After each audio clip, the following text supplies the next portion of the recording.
തിരുവനന്തപുരം നെടുമങ്ങാട് 1.5 വയസ്സുകാരൻ്റെ മരണത്തിൽ തെളിവ് നശിപ്പിക്കാൻ ശ്രമം നടന്ന വിവരം പനവൂർ നെല്ലിക്കുന്ന് കരിക്കുഴിയിലെ കൊലപാതകം നടന്ന വീട് ഫോറൻസിക് സംഘം എത്തുന്നതിന് മുമ്പ് വീട് കഴുകി വൃത്തിയാക്കിയ നാട്ടുകാർ പറയുന്നു. ജിബിൻ ജെബി വീണ്ടും ചേരുന്നു. ജിബിൻ, ഇതാരാണ് ഇങ്ങനെ കഴുകി വൃത്തിയാക്കൽ ചടങ്ങ് ചെയ്തത്? SK, നമ്മളിപ്പോൾ നിൽക്കുന്നത് ഈ കൊലപാതകം നടന്നു എന്ന് പറയപ്പെടുന്ന വീടാണ്. കരിക്കുഴി നെല്ലിക്കുന്നിലുള്ള അഷ്കർ കഴിഞ്ഞ കുറച്ച് നാളുകളായി വാടകയ്ക്ക് താമസിച്ചിരുന്നതാണ്. അഷ്കറിന്റെ സഹോദരിയും കുടുംബത്തോടൊപ്പമാണ് ഇവിടെ വാടകയ്ക്ക് താമസിച്ചത്. നമ്മളിവിടെ എത്തിയപ്പോൾ കണ്ട കാഴ്ച ഞെട്ടിക്കുന്നതാണ്. കാരണം കഴിഞ്ഞ ദിവസം രാവിലെയോടുകൂടി ഫോറൻസിക് സംഘം എത്തുന്നതിന് മുമ്പ് തന്നെ വീട്ടുകാർ എത്തി ഈ വീട് പൂർണ്ണമായി കഴുകിക്കളഞ്ഞിരുന്നു. വീടിന്റെ ഒരു വശത്ത്, വീടിന്റെ പുറകുവശത്താണ് ഈ കാണുന്ന നിലയിൽ കുഞ്ഞിന്റെ വസ്ത്രങ്ങൾ ഉൾപ്പെടെയുള്ള സാധനങ്ങൾ കത്തിക്കരിച്ച നിലയിൽ ഇവിടെ കാണുകയും ചെയ്യുന്നത്. ഇവിടെ നിന്നൊരു ലെറ്ററിന്റെ ഭാഗങ്ങൾ കൂടി ലഭിച്ചിട്ടുണ്ട്. SK, അതാണ് നിർണായകമാകുന്നത്. ഈ ലെറ്ററിൻ്റെ ഭാഗം നമുക്ക് ഈ ക്യാമറ ഇങ്ങോട്ടൊന്ന് കാണിച്ചാൽ മനസ്സിലാവും. അതായത് ഈ കത്തിച്ച അവശിഷ്ടങ്ങൾക്കിടയിൽ നിന്ന് കിട്ടിയ ഒരു കത്താണ്. ഇതിൽ നമുക്ക് വായിക്കാൻ സാധിക്കുന്നത് കുട്ടിയോട് മിണ്ടാൻ കൂടി അവർ അനുവദിക്കുന്നില്ല എന്നുള്ളൊരു ഭാഗമാണ് ഇതിൽ നമുക്ക് തെളിഞ്ഞ് കാണാൻ സാധിക്കുന്നത്. ബാക്കിയെല്ലാം തന്നെ കത്തിക്കരിക്കുന്ന നിലയിലാണ്. അങ്ങനെ ഈ വീട്ടിൻ്റെ അകത്ത് എന്തൊക്കെയോ സംഭവിച്ചിട്ടുണ്ട്. ആ കാര്യങ്ങൾ മറച്ചു വെക്കുന്നതിന് വേണ്ടിയിട്ടാണ് ഫോറൻസിക് സംഘം എത്തുന്നതിന് മുമ്പ് തന്നെ വീട്ടുകാർ ഇങ്ങോട്ടേക്ക് എത്തുകയും ഈ വീട് പൂർണ്ണമായി കഴുകി വൃത്തിയാക്കുകയും അതുമാത്രമല്ല കുട്ടിയുടെ വസ്ത്രങ്ങളും ഇത്തരത്തിലുള്ള കത്തുകൾ ഉൾപ്പെടെ കത്തിക്കുകയും ചെയ്തിട്ടുള്ളത് എന്നുള്ള കാര്യം വ്യക്തമാണ്. കാരണം ഫോറൻസിക് സംഘം എത്തിയത് കഴിഞ്ഞ ദിവസം ഉച്ചയോട് കൂടിയാണ്. അതിനു മുമ്പായിട്ടാണ് കഴിഞ്ഞ ദിവസം രാവിലെയോട് കൂടി ഈ വീട്ടിൽ വാടകയ്ക്ക് താമസിച്ചത്. അതായത് അഷ്കറിന്റെ സഹോദരിയും കുടുംബവും ഈ ഉണ്ടായിരുന്നു. അവരൊക്കെ ചേർന്നുകൊണ്ടാണ് ഇത് കഴിയുകയും ചെയ്തത്. ചേട്ടാ, ഇത് ആരൊക്കെയാണ് ഈ വീട്ടിൽ വാടകയ്ക്ക് താമസിച്ചിരുന്നത്? ഈ വീട്ടിൽ വാടകയ്ക്ക് താമസിച്ചിരുന്നത് കരിക്കുഴിയിൽ നമ്മുടെ ജംഗ്ഷനിൽ അവിടെ ഉള്ള ഒരാളുണ്ട്. സഹോദരിയുടെ മോനും അങ്ങനെയുള്ള 1-2 ആൾക്കാരാണ് ഇവിടെ താമസം ഉണ്ടായിരുന്നത്. കഴിഞ്ഞ ദിവസം രാവിലെ ഇവർ ഇത് വന്ന് കഴുകി ഇറക്കിയല്ലേ വീട്? ഇവിടെ കഴുകി എന്ന് പറഞ്ഞാൽ ശക്തമായി ഇത് എന്തായാലും എന്തൊക്കെ തെളിവുകൾ നശിപ്പിക്കാനുള്ള സംവിധാനം തന്നെയാണ്. അങ്ങനെ അതിൻ്റെ ഭാഗമായിട്ട് ഇപ്പോൾ ഉള്ള അന്വേഷണത്തിനാണ് ഞാൻ ഇപ്പോൾ ചേട്ടനെ വിളിച്ച് പറഞ്ഞതും ഇവിടെ ഈ ലെറ്ററിൻ്റെ ഭാഗം കിട്ടിയത് എടുത്തു തന്നതും.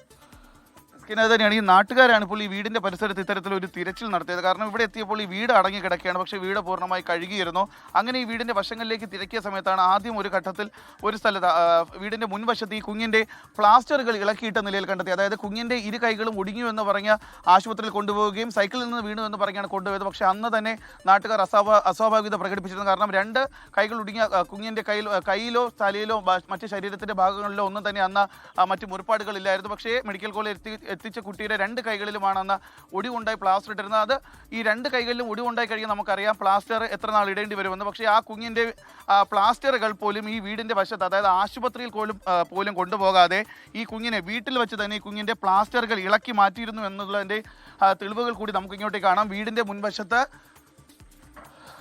വീടിൻ്റെ മുൻവശത്ത് ഇങ്ങനെ ഒരു വേസ്റ്റുകൾ കൂട്ടിയിടുന്ന ഒരു കൂനയുണ്ട്. അവിടെയാണ് ഈ കുഞ്ഞിൻ്റെ കൈകളിൽ ഉണ്ടായിരുന്ന പ്ലാസ്റ്ററുകൾ ഇങ്ങനെ ഇളക്കിയിട്ടിരിക്കുകയും ചെയ്യുന്നത്. ഇതിൻ്റെ സമീപത്ത് തന്നെയാണ് കുഞ്ഞിൻ്റെ വസ്ത്രങ്ങളും അതുപോലെ നേരത്തെ കാണിച്ച കത്തിൻ്റെ ഭാഗങ്ങളും ഒക്കെ ഇങ്ങനെ കത്തിക്കുകയും ചെയ്തിരിക്കുന്നത്. കൃത്യമായി തന്നെ തെളിവ് നശിപ്പിക്കാനുള്ള ഒരു ശ്രമം ഈ വീട്ടിൽ കഴിഞ്ഞ ദിവസം നടന്നിട്ടുണ്ട് എന്നുള്ള ഒരു കാര്യം വ്യക്തമാണ്. SK, ഈ പറയുന്ന സ്ഥലത്തേക്ക് പോലീസ് എത്തിയിരുന്നോ ജിബിൻ?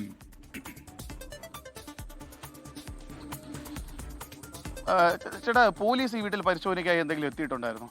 ഫോറൻസിക് അവർ വന്നായിരുന്നു. എൻ്റെ തെളിവെടുപ്പിന് വേണ്ടി ഫോറൻസിക് വന്നായിരുന്നു. SK, ഇവിടെ ഈ വാർഡ് മെമ്പർ കൂടി ഇപ്പോൾ നമ്മോടൊപ്പം ചേരുന്നുണ്ട്. ചേട്ടാ, ഈ വീട്ടിൻ്റെ ഭാഗത്ത് നിന്ന് തെളിവുകൾ നശിപ്പിക്കാനുള്ള ശ്രമങ്ങൾ കണ്ടു. പ്രത്യേകിച്ച് ഒരു കത്ത്, അതുപോലെ തന്നെ ഈ കുഞ്ഞിൻ്റെ വസ്ത്രങ്ങളൊക്കെ കത്തിക്കരിക്കുന്ന നിലയിൽ കണ്ടിട്ടുണ്ട്. ഇവിടെ പോലീസ് എത്തിയിരുന്നു പരിശോധനയ്ക്കായി വീട്ടിൽ? പോലീസ് എത്തിയിരുന്നു. മെനങ്ങാന്ന് രാത്രി എത്തിയത്. രാത്രി തന്നെ എത്തിയിരുന്നു. രാത്രി പോലീസ് എത്തിയ സമയത്ത് ഇവിടെ ഏതാണ്ടൊക്കെ ഒരു വൃത്തിയാക്കി കഴിഞ്ഞു. അതിനു മുമ്പ് തന്നെ വൃത്തിയാക്കിയിരുന്നു. അപ്പോൾ ഇന്നലെ ഫോറൻസിക്കാർ വന്നു. ഇത് ആരാണ് ഇത് ഈ വീട് വന്ന് കഴുകി ഇറക്കിയത്? വീട് കഴുകി ഇറക്കി ഇവിടെ ഉണ്ടായിരുന്ന ആള് ഈ പ്രതിയുടെ ഉമ്മയും അവരുടെ സഹോദരി ഉണ്ടായിരുന്നു. പോലീസ് വന്ന് പരിശോധന നടത്തിയ സമയത്ത് ഇത്തരത്തിലുള്ള കാര്യങ്ങൾ ശ്രദ്ധിച്ചില്ലായിരുന്നു? ഇവിടെ ഇങ്ങനെ കൂട്ടി രാത്രിയാണ് പോലീസ് വന്നത്. അതിനുശേഷം പോലീസ് വന്നിട്ടില്ല? അങ്ങനെ സംശയം ഒന്നും ഇല്ലായിരുന്നല്ലോ. അതായത് കൊലപാതകം എന്ന് തെളിഞ്ഞത് കഴിഞ്ഞ ദിവസം വൈകുന്നേരത്തോടു കൂടി. അത് പോലീസ് വന്നിട്ടില്ല ഇന്നലെ. അതിനുശേഷം പോലീസ് വന്നിട്ടില്ല. അതിനുശേഷം ഫോറൻസിക്കാറില്ല ഇന്നലെ വന്നിരുന്നു, ഉച്ചയ്ക്ക് വന്നിരുന്നു. അപ്പോൾ ഇനിയിപ്പോൾ അവരെ കസ്റ്റഡി വാങ്ങിയിട്ട് പോലീസ് വരും. പിന്നെ ഇൻക്വസ്റ്റ് നടത്തുമ്പോഴല്ലേ മൃഗീയമായ ഒരു SK, മറ്റൊരു അയൽവാസി കൂടി ചേരുന്നുണ്ട്. ചേട്ടാ, എന്തൊക്കെയാണ് നിങ്ങൾക്ക് അറിയാവുന്നത് ഇതുമായി ബന്ധപ്പെട്ട്? ഇന്നലെ രാവിലെ വന്ന് കഴുകി ഇറക്കിയിട്ട് പോയി. അല്ല, മെനങ്ങാന്ന് വൈകുന്നേരത്ത് ഇവിടെ ഉണ്ടായിരുന്നു. 2 ഫാമിലി ആയിട്ടുണ്ടായിരുന്നു. ഇയാൾ ഉൾപ്പെടെ, ഇയാളും ഈ കൊച്ചിൻ്റെ തള്ള ഉൾപ്പെടെ ഉണ്ടായിരുന്നു. ഒന്ന് കഴുകി ഇറക്കിയിട്ട് പോയി. ഇവിടെ 4 പേരും 2 പിള്ളേരുമാണ്. ഈ 4 പേർക്കും അറിവോടുകൂടിയാണ് ഇത് ചെയ്തത്. ഈ ഉപദ്രവിക്കണതും എല്ലാം പോലീസിന്റെ ഭാഗത്ത് ഇന്നലെ രാത്രി വൈകുന്നേരത്തോടു കൂടിയാണ് കൊലപാതകം എന്ന് അറിയുന്നത്. അതിനുശേഷം ഒന്നും പോലീസ് ഇവിടെ വന്നിട്ടില്ല അല്ലേ? ഇന്നലെ രാവിലെ അല്ലേ? അതിനുശേഷം വന്നിട്ടില്ല. അതിനുശേഷം വന്നിട്ടില്ല. അതായത് ഇത് കൊലപാതകമെന്ന് പോസ്റ്റ്മോർട്ടം റിപ്പോർട്ട് തെളിയിക്കാൻ കഴിഞ്ഞ ദിവസം വൈകുന്നേരത്തോടു കൂടിയാണ്. അതിനുശേഷം പോലീസ് വന്നിട്ടില്ല.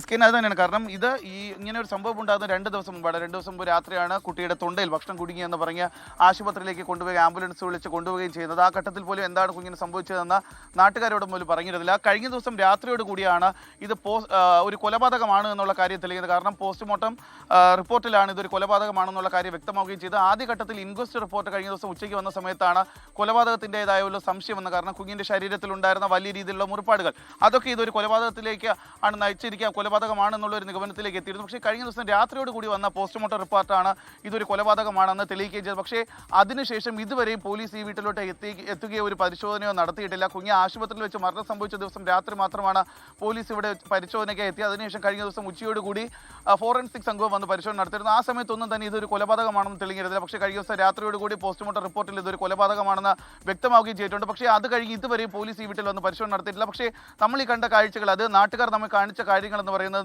ഞെട്ടിക്കുന്നതാണ്. കാരണം കൃത്യമായി ഈ ഒരു പിഞ്ച് കുഞ്ഞിന്റെ കൊലപാതകം നടന്ന ഈ ഒരു വീട്ടിലാണ്, ഈ പനവൂർ കരിക്കുഴി നെല്ലിക്കുന്നിലെ ഒരു വീട്ടിൽ വെച്ചാണ്. അവിടെ വലിയ രീതിയിൽ ഈ തെളിവ് നശിപ്പിക്കുന്നതിന് വേണ്ടിയിട്ടുള്ള ശ്രമങ്ങൾ കുടുംബത്തിന്റെ ഭാഗമായിട്ട് ഉണ്ടായിട്ടുണ്ടോ, അതിന്റെ തെളിവുകളാണ് നമ്മൾ ഇപ്പോൾ ജനങ്ങളെ കാണിക്കുകയും ചെയ്തിട്ടുള്ളത്. SK. ഓക്കെ, ജിബിൻ ജെബിയാണ് നെടുമങ്ങാട് ഈ സംഭവം നടന്ന വീട്ടിൽ നിന്നും തത്സമയം ചേർന്നത്.